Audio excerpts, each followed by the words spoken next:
Esquerda, Jardim Carioca, Vila Olímpica Bruno Rangel, Parque Alphaville, Vila Olímpica Interval Venâncio Travessão, Vila Olímpica Amaro da Silveira, Parque Santa Clara, Vila Olímpica João de Souza, Parque Esplanada e Vila Olímpica Antônio João de Faria, Jockey. As casas do esporte nos bairros Santa Rosa, Jockey Clube e Farol de Santoré. A sede da Fundação Municipal de Esporte.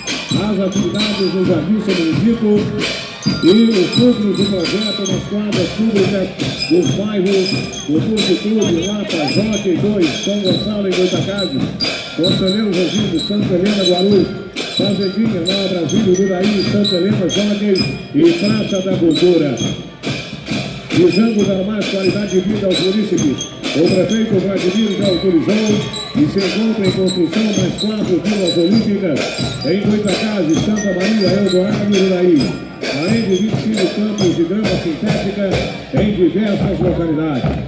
Um capítulo à parte deve ser registrado contra a população desenvolvida pela Fundação de Parcerias a entidades como a PAC, a PAI, a POI, ONG Sem Fronteiras, Educatário São José Operário e Secretaria Municipal de Educação, Ciência e Tecnologia.